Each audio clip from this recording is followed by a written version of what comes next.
Guys what's up, welcome back to Gravity Circle. और हम लोगों ने पिछले वीडियोस में बड़े अच्छे तरीके से एक ऑर्बिटल का शेप और उसका specific quantum number, energy and size की बात कर ली थी। अब गाइस हम लोग आज की क्लास में स्टार्ट करने वाले एक ब्रांड न्यू कंसेप्ट जो कि हम लोगों को बहुत काम में आने वाला है, that is energies of orbitals. यहां पर हम लोगों को कोई बड़े बड़े कैलकुलेशन नहीं करने हैं, यहां पर हम लोगों को हमारे ऑर्बिटल्स की एनर्जी के बारे में पता करना है। अभी तक हम लोगों ने नील बोर के कंसेप्ट में शेल की एनर्जी के बारे में पढ़ा था और हम लोग ये मान के चल रहे थे कि जो शेल की एनर्जी होगी वही सब शेल की भी एनर्जी होगी और वही ऑर्बिटल की भी एनर्जी होगी। तो हम लोग जानते हैं फर्स्ट शेल के मुकाबले फोर्थ शेल की एनर्जी 100% ज्यादा होगी, तो फर्स्ट शेल के जो ऑर्बिटल्स होंगे उसके मुकाबले फोर्थ शेल के ऑर्बिटल्स की एनर्जी भी ज्यादा होगी। लेकिन एनर्जीज ऑफ ऑर्बिटल्स को और ज्यादा डिटेल में, अब यहां पर अपने श्रोडिंगर का काम खत्म हो गया, यहां पर हम लोग बोर एंड बरी कंसेप्ट को बेसिकली यहां पर पढ़ने वाले हैं, दैट इज बोर एंड बरी कंसेप्ट। अब ये कंसेप्ट क्या है, यहां पर इस बात को हम ध्यान से देखेंगे। हमारे पास में बेसिकली एटम्स कैसे होते हैं। हमारे पास एटम्स दो तरीके के हो सकते हैं। पहला एटम हमारे पास में सबसे बेसिक एटम होता है जिसको हम लोग बोलते हैं हाइड्रोजन एटम। नाउ गाइस अगर हम इस हाइड्रोजन की बात करें तो हाइड्रोजन को अलग कैटेगरी में क्यों रखा गया है, क्योंकि हाइड्रोजन वर्ल्ड का सिंपलेस्ट एटम है, दैट इज सिर्फ इसके अंदर एक इलेक्ट्रॉन एंड एक प्रोटॉन होता है, इसके अलावा इसके अंदर और कोई झंझट नहीं होती। लेकिन हाइड्रोजन के अलावा अगर मैं बाकी सारे एटम्स की बात करूं, जैसे मैं अगर हीलियम के एटम की बात करूं, अगर मैं लिथियम के एटम की बात करूं, सोडियम के एटम की बात करूं, गोल्ड के एटम की बात करूं, तो ये सारे एटम मल्टी इलेक्ट्रॉन एटम्स कहलाएंगे। आप इन बातों को फोकस कीजिए। बाकी सारे एटम्स दुनिया के कैसे कहलाएंगे, multi electron atoms. Multi electron atoms का मतलब क्या होता है, ऐसे एटम जिसके अंदर एक से ज्यादा इलेक्ट्रॉन्स हो। क्या ये बात समझ में आ रही है। And what is hydrogen atom, जिसके अंदर सिर्फ एक ही इलेक्ट्रॉन हो। अब एनर्जीज ऑफ ऑर्बिटल को यहां पर मैं क्यों समझाना चाह रहा हूं या कैसे समझाना चाह रहा हूं, इस बात को समझिए। यहां पर हम लोग एक टर्मिनोलॉजी या डिस्कस करने वाले हैं जिसे बोला जाता है डिस्क्रीट, और क्या बोला जाता है, डिस्क्रीट और डीजेनरेटेड, डिस्क्रीट और डीजेनरेटेड ऑर्बिटल्स। डिस्क्रीट और डीजेनरेटेड ऑर्बिटल्स, हम इन दोनों एटम्स के अंदर एनर्जीज के बेसिस पर इन ऑर्बिटल्स को समझते हैं। नाउ बेटा डिस्क्रीट और डीजेनरेटेड ऑर्बिटल का सिंपल सा ये मतलब होता है वो सारे ऑर्बिटल्स जिनके पास सेम एनर्जी होती है, वो सारे ऑर्बिटल्स जिनके पास में सेम एनर्जी होती है या देयर एनर्जीज आर इक्वल, जिनकी एनर्जीज कैसी होती है, इक्वल, उन ऑर्बिटल्स को डी जेनरेटेड ऑर्बिटल्स बोला जाता है। क्या आप इस बात को ध्यान रखेंगे। क्या हम लोग आगे बढ़ने से पहले डिस्क्रीट या डी जेनरेटेड ऑर्बिटल्स को ध्यान में रखेंगे। क्या इसके अंदर किसी भी तरीके की कोई परेशानी, वेरी गुड। तो discrete and D generated orbitals को प्लीज आप लोग नोट कर लीजिएगा, क्योंकि अब मैं इसको रब करके हाइड्रोजन की तरफ चलने वाला हूं। चलिए तो गाइज नाउ अगर मैं हाइड्रोजन की बात करूं तो जब मैं हाइड्रोजन का यहां पर एक इस तरीके से चार्ट बनाऊं जिसमें नीचे से ऊपर की ओर अगर हम लोग जा रहे हैं तो जो एनर्जी है वो क्या हो रही है, वो इंक्रीज हो रही है। और ये हम लोग जो कर्व बना रहे हैं ये किसके लिए बना रहे हैं, हाइड्रोजन के लिए। नाउ गाइज हाइड्रोजन के अंदर हम लोग सब जानते हैं यहां पर ये पहला शेल होता है, फिर यहां पर ये दूसरा शेल होता है, फिर यहां पर ये तीसरा शेल होता है, यहां पर ये चौथा शेल होता है। बच्चों के मन में फिर सवाल आया, सर हाइड्रोजन में तो एक ही इलेक्ट्रॉन है, तो हाइड्रोजन में इतने सारे शेल्स थोड़ी होंगे। तो मैं फिर आपसे एक बात रिपीट करूंगा, क्या हाइड्रोजन का इलेक्ट्रॉन एक्साइट होकर एक्साइटेड स्टेट में नहीं जाता? बिल्कुल जाता है। तो बच्चों अभी आप लोग इस बात को ध्यान रखें कि हाइड्रोजन में जो इलेक्ट्रॉन आप लोग जानते हो वो हमेशा कौन से शेल में होता है? फर्स्ट शेल में। तो ये उसकी कौन सी स्टेट होगी? ये उसकी ग्राउंड स्टेट होगी। मतलब नो डाउट आप सबका सोचना सही है, इलेक्ट्रॉन अभी यहां पर फर्स्ट शेल में ही होगा। Electron is present in first shell. क्या बात समझ में आ रही है आप लोगों को? फर्स्ट शेल में भी ये इलेक्ट्रॉन कहां पर होगा? ये s ऑर्बिटल के अंदर होगा। फर्स्ट शेल में भी ये कौन से ऑर्बिटल के अंदर होगा? फर्स्ट ऑर्बिटल के अंदर होगा, यानी कि आपके s ऑर्बिटल के अंदर होगा, और यही इसकी ग्राउंड स्टेट है। लेकिन हम लोग सब ये बात जानते हैं कि नील बोर का मॉडल गलत नहीं था, वो सिर्फ हाइड्रोजन के ऊपर बेस्ड था। और हम लोग सब ये बात जानते हैं कि इन इलेक्ट्रॉन्स को जब एक्सटर्नल सोर्स से आप एनर्जी प्रोवाइड करते हो तो ये इलेक्ट्रॉन एक्स्ट्रा एनर्जी को अब्सॉर्ब करके हायर एक्साइटेड स्टेट में जा सकते हैं। तो इस ग्राउंड स्टेट के मुकाबले ये excited, this is your excited state 1, ये आपकी एक्साइटेड स्टेट 2, ये आपकी एक्साइटेड स्टेट 3, एंड ऊपर जाते जाएंगे और एक्साइटेड स्टेट बढ़ती जाएगी। अब इमेजिन करो आपका s ऑर्बिटल से इलेक्ट्रॉन एनर्जी लेकर ग्राउंड स्टेट से एक्साइट होकर कहां चला गया? सेकेंड शेल में। लेकिन बच्चों हम लोग सब ये बात जानते हैं कि सेकेंड शेल के अंदर 2s ऑर्बिटल भी होता है, 2px ऑर्बिटल भी होता है, 2pz ऑर्बिटल भी होता है, सॉरी 2py ऑर्बिटल भी होता है, और 2pz ऑर्बिटल भी होता है। आप लोग ये बात भी जानते हो कि जब आप लोग थर्ड एक्साइटेड स्टेट में जाओगे तो आपको यहां पर 3s ऑर्बिटल मिलेगा, आपको यहां पर 3px, 3py, 3pz मिलेगा। देन आपको यहां पर 3dxy, 3dyz, 3dzx, 3dx square minus y square और 3dz स्क्वायर, आपको यहां पर इतने सारे ऑर्बिटल्स मिलेंगे। तो यहां पर इलेक्ट्रॉन्स वाले केस में, हाइड्रोजन एटम वाले केस में, s ऑर्बिटल से इलेक्ट्रॉन, फर्स्ट शेल से इलेक्ट्रॉन उछलकर किसी भी शेल में जा सकता, आई मीन किसी भी ऑर्बिटल में जा सकता है। तो इस बात को ध्यान रखना, electron from first shell, electron from first shell, we are talking about hydrogen. So in hydrogen, I am talking about hydrogen only. Right now we are talking about hydrogen. So electron from first shell jumps and can enter into any of the orbital. Into any of the orbital. That means ये jump करके किसी भी orbital में बैठ सकता है। मतलब कि अगर ये चाहे तो 2s में बैठ जाए, अगर ये चाहे तो 2px में बैठ जाए, अगर ये चाहे तो 2py में बैठ जाए, अगर ये चाहे तो 2pz में बैठ जाए। इसका मतलब ये है कि सेकेंड शेल में मौजूद हाइड्रोजन एटम की बात कर रहा हूं मैं, हाइड्रोजन एटम के सेकेंड शेल में मौजूद 2s, 2px, 2py और 2pz सबकी एनर्जी बराबर होगी। और ये कैसे पता लगा? हाइड्रोजन का इलेक्ट्रॉन जब फर्स्ट शेल से जंप करके सेकेंड शेल में गया तो वो 2s में भी बैठ गया, किसी एटम में 2px में भी बैठ गया, किसी एटम में 2py में भी दिख रहा है, किसी एटम में 2pz में भी बैठ रहा है, और इन सभी एटम को आप लोग बराबर एनर्जी दे रहे हो। दैट मीन्स सभी एटम्स में, हाइड्रोजन के किसी भी एटम में जब आप चेक करेंगे तो 2s, 2px, 2py और 2pz ऑर्बिटल्स की एनर्जी सेम रहेगी। क्या ये बात समझ में आ रही है? क्या इसके अंदर कोई दिक्कत? मतलब क्या हुआ होगा? सीधी सी बात है, आप लोगों ने हाइड्रोजन गैस ली होगी, हाइड्रोजन गैस के अंदर सिर्फ एक एटम तो होगा नहीं, ढेर सारे एटम होंगे, 50 एटम, 100 एटम, 1 लाख एटम होंगे।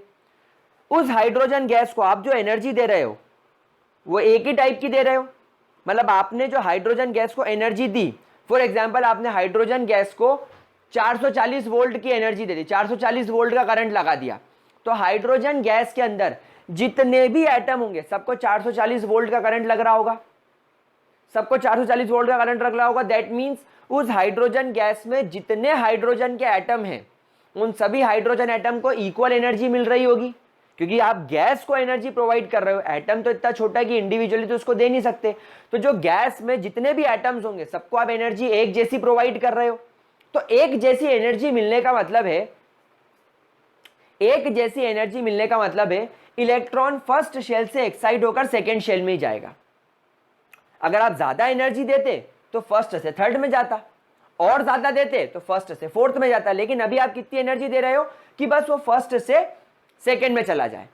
अब अगर वो फर्स्ट से सेकेंड में गया है और अगर 2s और 2px की एनर्जी में फर्क होता, अगर ऐसा होता कि 2s की एनर्जी 2px से कम होती, मतलब 2px 2py और 2pz के मुकाबले 2s की एनर्जी कम होती, तो जितने भी हाइड्रोजन के एटम्स होते उन सभी में इलेक्ट्रॉन यहां से जंप करके मात्र 2s के अंदर बैठा हुआ दिखता। मतलब हाइड्रोजन गैस के अंदर जितने एटम हैं जिनको आप एक जैसी एनर्जी प्रोवाइड कर रहे हो, तो एक जैसी एनर्जी का मतलब है एक जैसी एनर्जी मिलना, मतलब इलेक्ट्रॉन एक जैसे उछलेंगे, और एक जैसे उछलने के बाद अगर वो एनर्जी सिर्फ उतनी ही हुई कि वो इलेक्ट्रॉन को 2s तक पहुंचा दे तो वो 2s तक पहुंच के बैठ जाएंगे। लेकिन हमने ऑब्जर्व क्या करा, हमने तो ये ऑब्जर्व करा कि किसी एटम में इलेक्ट्रॉन 2s में बैठा है, किसी हाइड्रोजन में इलेक्ट्रॉन 2px में बैठा है, किसी हाइड्रोजन एटम में इलेक्ट्रॉन 2py में बैठा है,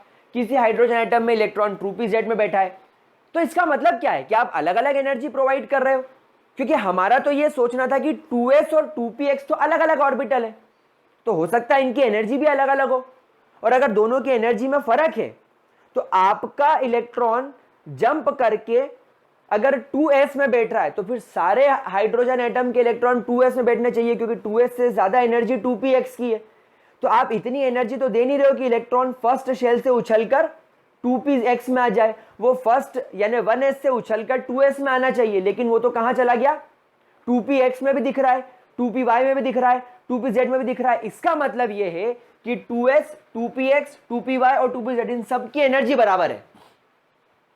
तो आपने एटम को इक्वल एनर्जी दी, तो अलग अलग एटम को जिनको आप इक्वल एनर्जी दे रहे हो उनके इलेक्ट्रॉन्स एक साथ उछल रहे हैं। अब जिसकी जो इच्छा हो रही है वो वहां जाके बैठ रहा है, क्योंकि सबकी एनर्जी बराबर है। क्या बात समझ में आई? एक खाली बस है, एक खाली बस में बहुत सारी खाली सीट है, पूरी बस खाली है, और आप 10 लोगों को बस में चढ़ाया। आप 10 के 10 हाइड्रोजन हो, आप 10 के 10 हाइड्रोजन के एक इलेक्ट्रॉन हो जो अभी रोड पर खड़े हो। जैसे ही बस आई, आप बस में चढ़े, चढ़ के आपने देखा हा पूरी बस खाली है, और मुझे किसी भी सीट पर बैठूं, मुझे बस वाले को 10 रुपए ही टिकट देना है, तो आपको भी 10 देना है रुपए, आपके दोस्त को भी 10 रुपए देना है, आपके दूसरे दोस्त को भी 10 देना है, मतलब आप जो 10 दोस्त हो सबको 10 रुपए बस वाले को देने हैं, और आपकी जो इच्छा हो जिस सीट पर जाकर बैठ जाओ। इसका मतलब यह है कि हर सीट पर बैठने का किराया 10 रुपए, मतलब सबका किराया 10 रुपए। अगर ऐसा होता कि आगे वाली सीट पर बैठने का 100 रुपए, पीछे वाली पर बैठने का 50 रुपए, उसके पीछे वाली का 20 रुपए और सबसे आखिरी वाले का 10 रुपए, तो जिसके पास 10 रुपए होते वो पीछे बैठता, जिसके पास 50 रुपए होते वो बीच में बैठता, जिसके पास 100 रुपए होते वो आगे बैठता। मतलब अलग अलग सीट्स पर बैठने के अलग अलग पैसे लगते। ठीक उसी तरह हमारा यह सोचना था कि 2s में जाने के लिए कम एनर्जी लगती है, 2px 2py 2pz में जाने के लिए ज्यादा एनर्जी लगती है। इसका मतलब इन दोनों ऑर्बिटल्स की एनर्जी में फर्क है। लेकिन जब आपने हाइड्रोजन के एटम को एक जैसी एनर्जी प्रोवाइड करी, तो किसी किसी हाइड्रोजन एटम का इलेक्ट्रॉन 1 ऑर्बिटल से उछलकर 2s में बैठ गया, किसी का 2px में बैठ गया, किसी का 2py में, किसी का 2pz में, लेकिन हमने एनर्जी तो बराबर दी थी, तो फिर ये अलग अलग ऑर्बिटल में कैसे बैठ गए?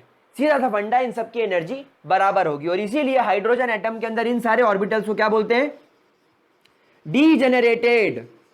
Degenerated orbitals. Is that clear to you?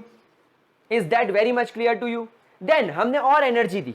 अब हमने ऐसी एनर्जी दी कि आपका इलेक्ट्रॉन फर्स्ट शेल से उछलकर थर्ड शेल में चला गया, मतलब सेकेंड एक्साइटेड स्टेट में चला गया। अब हम यहां पर क्या ऑब्जर्व करते हैं कि कुछ हाइड्रोजन एटम में इलेक्ट्रॉन 3s में बैठे हैं, कुछ में 3px में बैठे हैं, कुछ में 3py में बैठे हैं, कुछ में 3pz में बैठे हैं, कुछ में 3dxy में बैठे हैं, कुछ कुछ में 3D YZ में बैठे हैं, कुछ कुछ में 3D ZX में बैठे हैं, कुछ कुछ में 3D x² - y² में बैठे हैं, कुछ कुछ कुछ कुछ कुछ कुछ में 3D Z² में बैठे हैं। मतलब थर्ड शेल के अंदर जाते ही इलेक्ट्रॉन को 1 2 3 4 5 6 7 8 9 ऑर्बिटल्स मिल रहे हैं। आ रही बात समझ में? सबकी एनर्जी बराबर होगी, सबकी एनर्जी बराबर होगी, इसीलिए इनको डिजेनरेटेड बोलते हैं। बोलो, आई बात समझ में कि नहीं आई? मतलब हाइड्रोजन एटम के अंदर एक बात मैं बोल दूं, सेकेंड शेल पर मौजूद जितने ऑर्बिटल्स हैं सबकी एनर्जी बराबर है, थर्ड शेल पर मौजूद जितने ऑर्बिटल्स हैं सबकी एनर्जी बराबर है, फोर्थ शेल पर भी जितने ऑर्बिटल्स होंगे सबकी एनर्जी बराबर होगी। मतलब हाइड्रोजन के लिए, हाइड्रोजन के इलेक्ट्रॉन के लिए कोई बाउंडेशन नहीं है। अगर वो एक्साइट होकर फर्स्ट से सेकेंड शेल में गया तो उसकी मर्जी इन चारों में से जहां बैठना वहां बैठ जाए, और एक्साइटेड होकर अगर वो थर्ड शेल में गया तो उनकी मर्जी इन 9 में से जहां पर बैठना वो वहां बैठ जाए। और ऊपर जाएंगे तो वो 7 f orbital, 5 d orbital, 3 p orbital और 1 s ऑर्बिटल, जहां मर्जी वहां वो जाकर बैठ सकते हैं। क्या ये बात समझ में आ गई? तो हाइड्रोजन एटम के लिए हम लोग क्या बोलेंगे?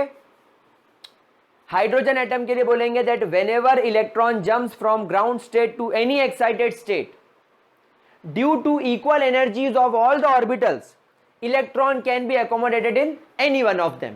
क्या ये बात समझ में आ रही है आप लोगों को? तो यहां पर अपन इसका स्टेटमेंट लिख देते हैं। और अब बच्चों एक बात ध्यान रखेंगे कि हाइड्रोजन का केस उल्टा होता है। हाइड्रोजन के केस में हमें बात ध्यान रखनी होगी दैट व्हेन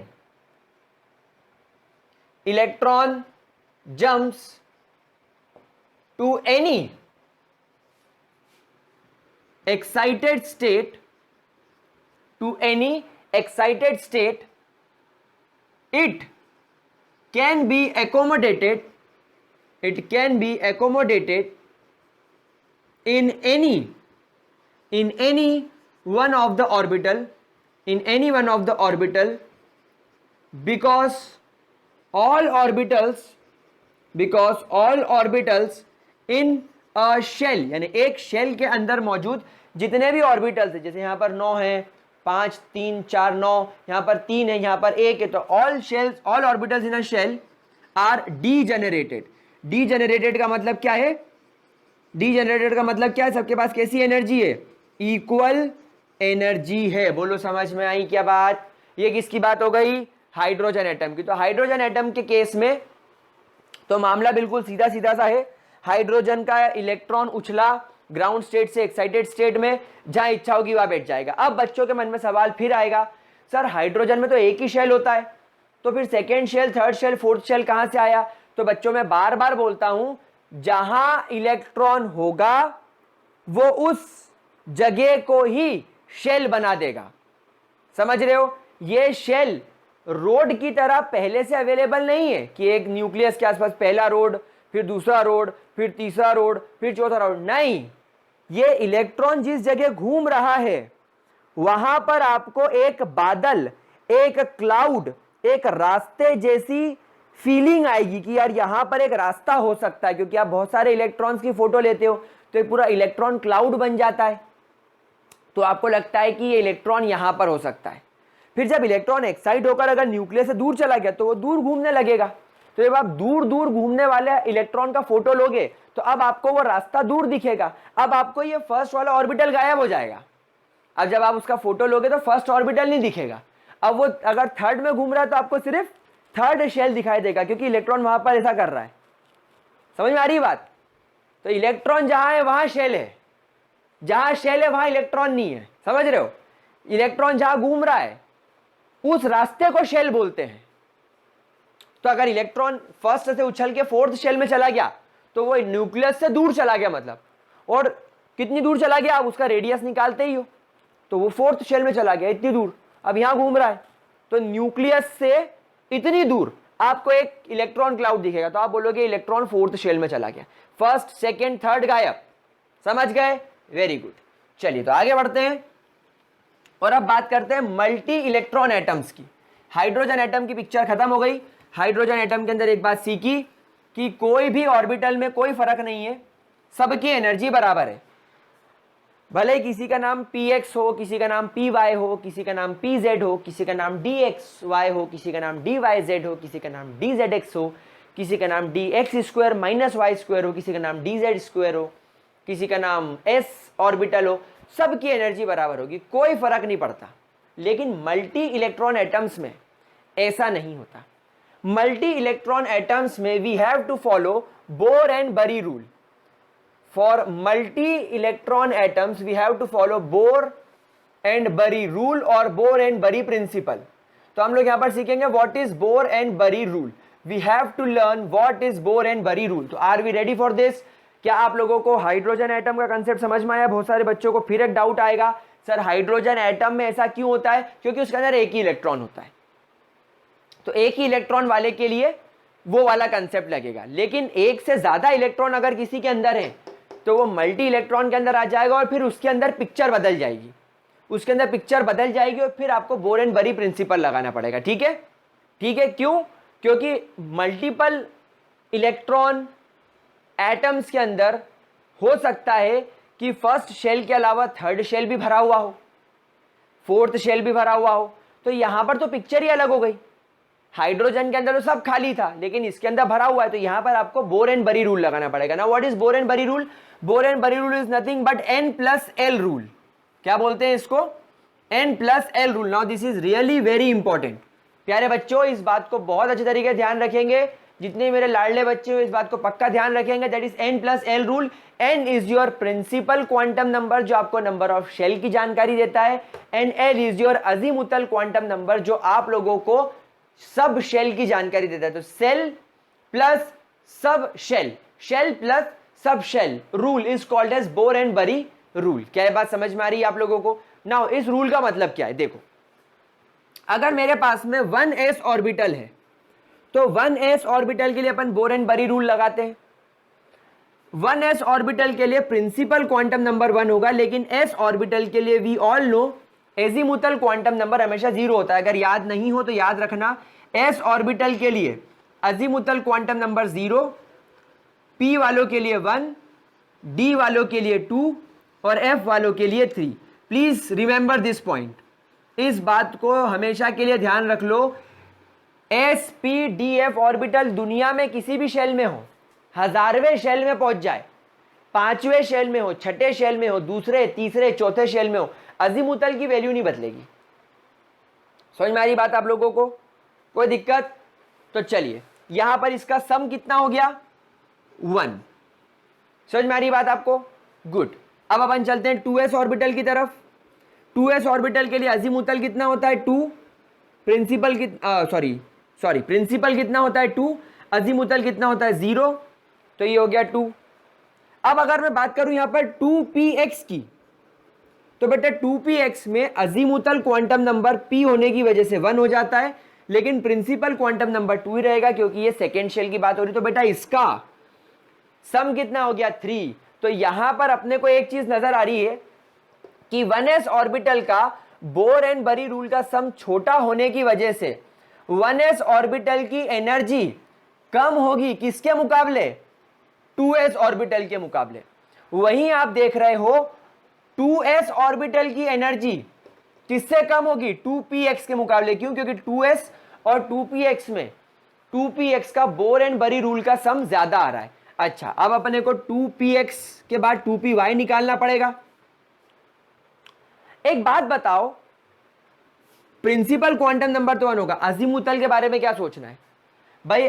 p ऑर्बिटल का अजीमुथल हमेशा 1 रहता है, भले ही वो px हो, भले ही वो py हो, भले ही वो pz हो, कोई फर्क नहीं पड़ता, क्योंकि ये p ऑर्बिटल में x, y और z क्या है? ये तो इनके एक्सिस बताता है कि एक में एक p ऑर्बिटल ऐसा पड़ा है, एक p ऑर्बिटल ऐसा पड़ा है, तो एक p ऑर्बिटल ऐसा पड़ा है, लेकिन है तो p ना। समझ रहे हो बात को? तो अजीमुथल में कोई फर्क नहीं आएगा, अजीमुथल भी इसका क्या रहेगा? सेम। तो इसकी वैल्यू भी कितनी हो गई? 3। अगर आप 2pz की बात करोगे तो 2pz में प्रिंसिपल हो गया 2, एजीमुथल हो गया 1, तो इसके लिए भी वैल्यू क्या हो गई? 3। तो इसका मतलब क्या है?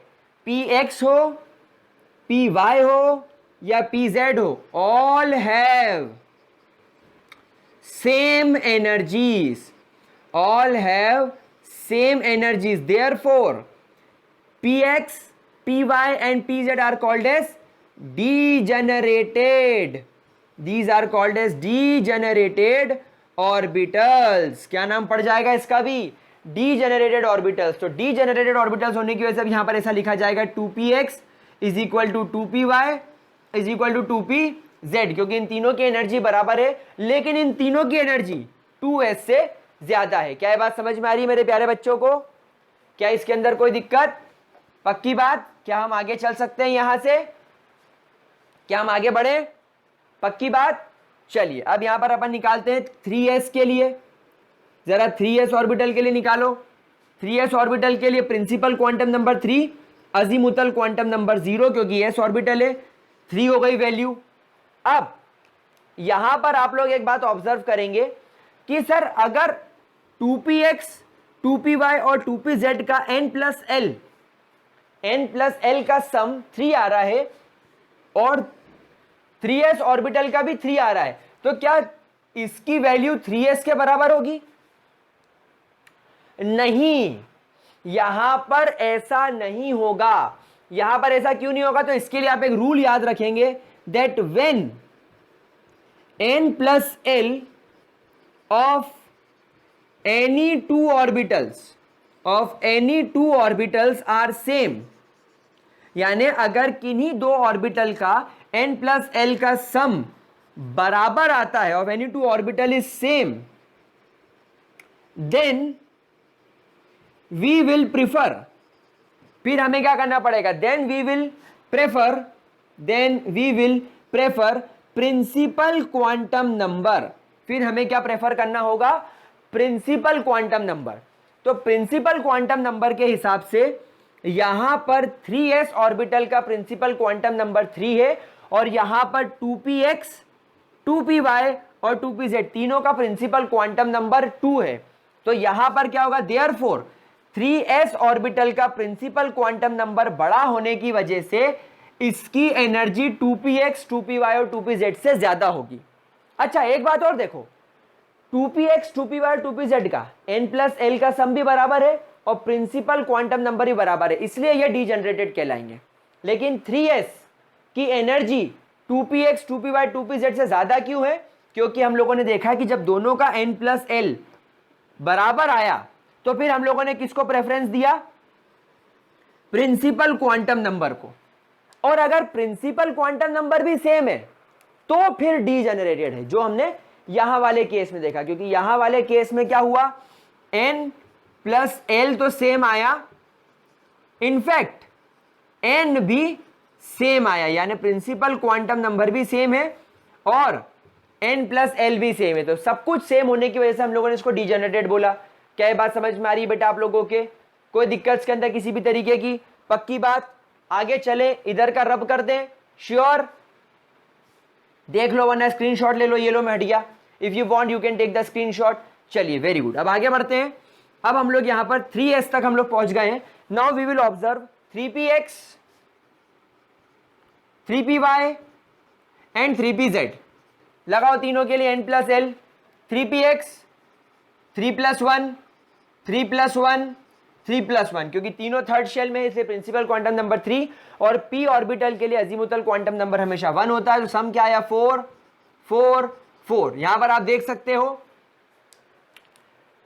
3s का सम था 3, 3px, 3py, 3pz का सम है 4.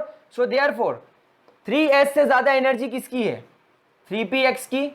लेकिन 3px की एनर्जी 3py और 3py की एनर्जी 3pz के बराबर है. मतलब अगेन ये तीनों कैसे हो गए? Degenerated orbitals. मतलब अब आप यहां पर फील कर रहे हो कि एक शेल के अंदर, मतलब यहां पर आप खुद समझ रहे हो कि जैसे ही हमारा इलेक्ट्रॉन सेकेंड शेल में पहुंचा, सेकेंड शेल में भी एनर्जी में डिफरेंस है. मतलब अगर कम एनर्जी होगी तो वो 2s में बैठेगा, और 2s से ज्यादा एनर्जी किसकी है? 2px, 2py और 2pz की. तो यहां पर सेकेंड शेल में एनर्जी में डिफरेंस आ गया. किसकी? इसकी s ऑर्बिटल और p ऑर्बिटल की. आप यही चीज थर्ड शेल में भी ऑब्जर्व कर रहे हो कि 3s एनर्जी में कम है 3px, 3py और 3pz के मुकाबले. अब अपन यहां पर बात करेंगे 3ddx, sorry 3dxy, 3d yz, 3d zx, 3d x square minus y square and 3d z square. लगाएं वैल्यूज। चलिए, सबका प्रिंसिपल क्वांटम नंबर 3 होता है, अजीमुथल क्वांटम नंबर 2 होता है। Principal quantum number 3 azimuthal 2, principal quantum number 3 azimuthal 2, principal quantum number 3 azimuthal 2। 5 5 5 5 5। Again इन सब का सम बराबर आने का मतलब है, इक्वल आने का मतलब है कि नो डाउट इन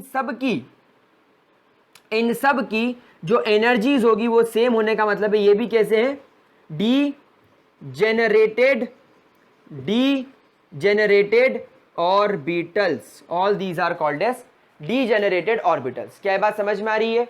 तो यहां पर मैं इसको यहां पर लिखूंगा 3d zx, क्या लिख रहा हूं मैं, 3d xy is equal to 3d yz is equal to 3d zx is equal to 3d x square minus y square is equal to 3d z square. इन सब का सम बराबर होने की वजह से और 3p से ज्यादा होने की वजह से इनकी एनर्जी ज्यादा होगी। तो अब यहां पर आप देखो कि s ऑर्बिटल की एनर्जी, थर्ड शेल के s ऑर्बिटल की एनर्जी थर्ड शेल के p ऑर्बिटल से कम है और थर्ड शेल के p ऑर्बिटल की एनर्जी थर्ड शेल के d ऑर्बिटल से कम है। क्या ये बात समझ में आ रही है बेटा हम लोगों को?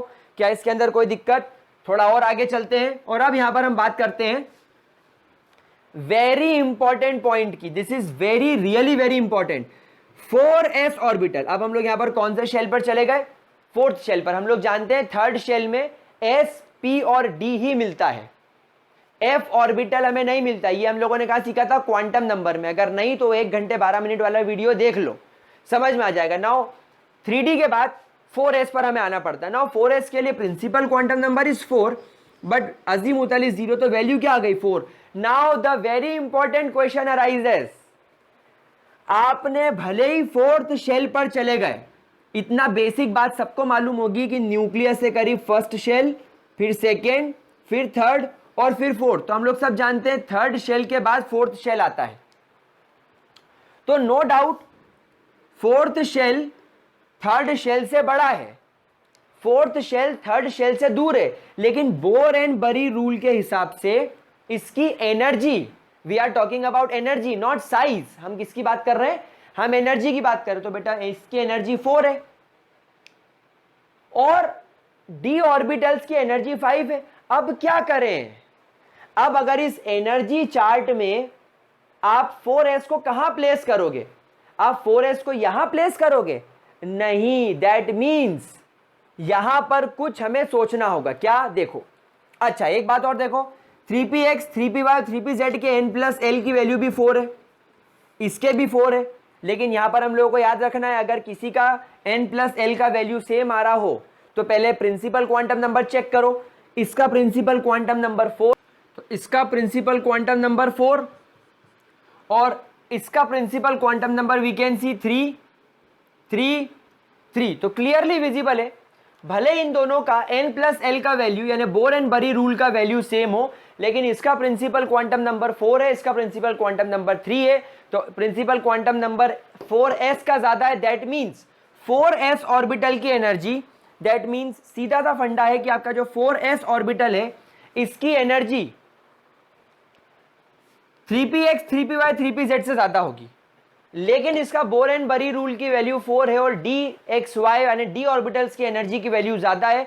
दैट मीन्स इसकी एनर्जी इससे कम होगी लेकिन इसकी एनर्जी इससे ज्यादा होगी। तो इस ऑर्बिटल को कहां रखना पड़ेगा? भले ये फोर्थ शेल को बिलोंग करता है, हमें यहां पर शेल से या इनके साइज से कोई लेना देना नहीं है। नो डाउट इसका साइज इससे बड़ा होगा क्योंकि ये थर्ड शेल को बिलोंग कर रहा है तो छोटा होगा, ये फोर्थ शेल को बिलोंग कर रहा है तो ये बड़ा होगा, लेकिन हम यहां पर एनर्जीज की बात कर रहे हैं। We are only and only talking about energies.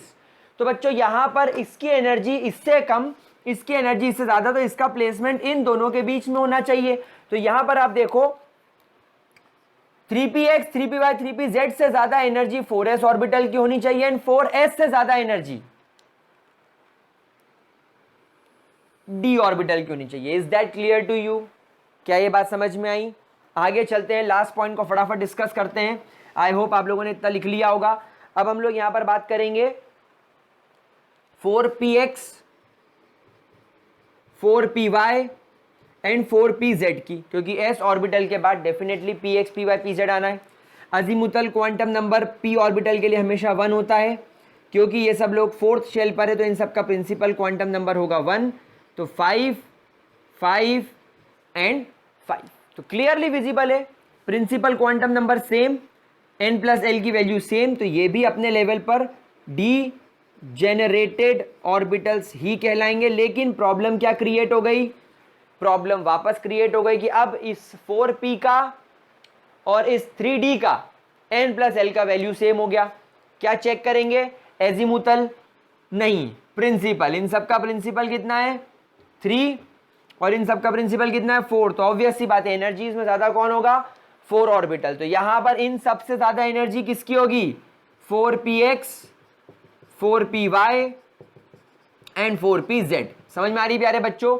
Likewise तो इस तरीके से बोर एंड बरी रूल को आप किसी भी ऑर्बिटल के लिए अप्लाई कर सकते हैं और किन्हीं दो ऑर्बिटल्स के बीच में आप एनर्जी को चेक कर सकते हैं। तो क्या इतनी बात आप लोगों को अच्छे तरीके से क्लियर हो गई।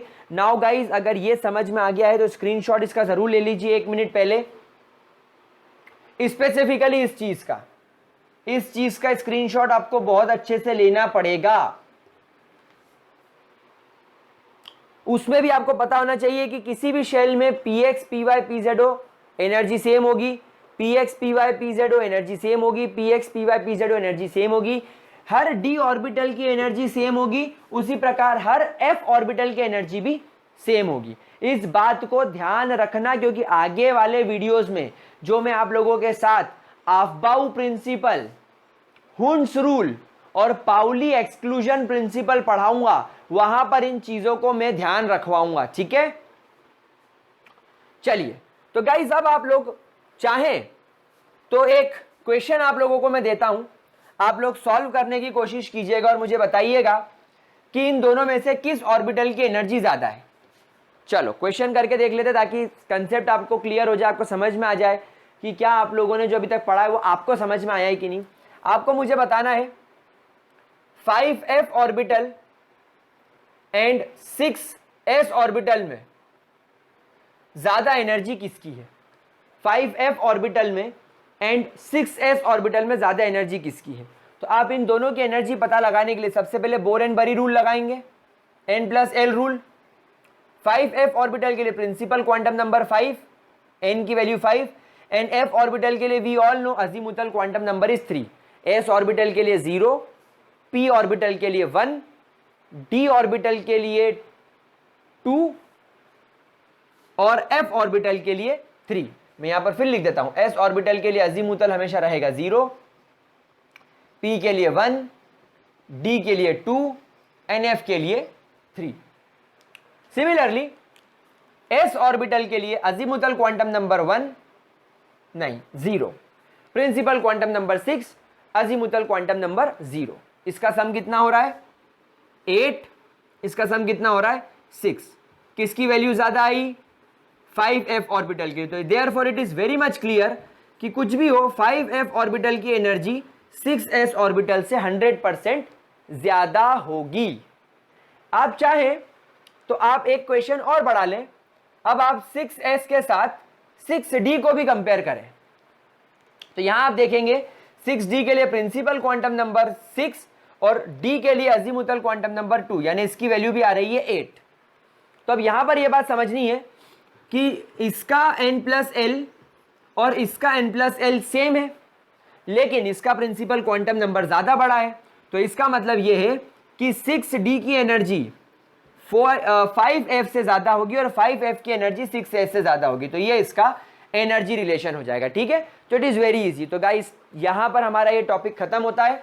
अगले वीडियो में हम लोग 3 रूल्स डिस्कस करेंगे और इलेक्ट्रॉनिक कॉन्फ़िगरेशंस की तरफ चलेंगे and we will heading towards the end of this chapter. तो प्लीज बच्चों इसको ध्यान से देख लीजिएगा। अब अगर इसके अंदर किसी भी तरीके का कोई डाउट हो तो आप ऑब्जर्व करें, कमेंट सेक्शन में लिखिए, क्योंकि अगला 1 या 2 वीडियो आखिरी होने वाला है। उसके बाद मैं रिवीजन का वीडियो नहीं बना पाऊंगा, फिर हम लोग हेडिंग कर जाएंगे 3rd चैप्टर की तरफ। ठीक है, तो please guys note it down. कोई डाउट हो तो कमेंट सेक्शन में पूछिए। वीडियो पसंद आए तो लाइक करो। ग्रेविटी सर्कल एप्लीकेशन डाउनलोड कर लो, उस पर इसके नोट्स अवेलेबल है। काफी सारे बच्चों ने इसके नोट्स डाउनलोड कर लिए हैं। अब वो लोग सिर्फ यहाँ से कंसेप्ट पढ़ते हैं, नोट्स एक बार ऑब्जर्व कर लेते हैं और बस दैट्स इट, क्वेश्चन उनके ऑटोमेटिकली सॉल्व होने लग जाते हैं। तो अगर आपको अच्छे मार्क्स चाहिए और मेहनत कम करनी है तो गाइस ऑब्वियसली नोट्स आपके पास मेरे खुद के बने हुए हैं, वीडियोस में एक्सप्लेन कर रहा हूं, आपको बस क्वेश्चन सॉल्व करना है और एग्जाम टाइम के समय एक बार और रिवाइज करना है। तो इतना देख लीजिए, अगर कोई डाउट हो तो उसके बारे में बात करेंगे, वरना मिलते हैं अगले वीडियो में। तब तक के लिए bye bye, have a good day guys.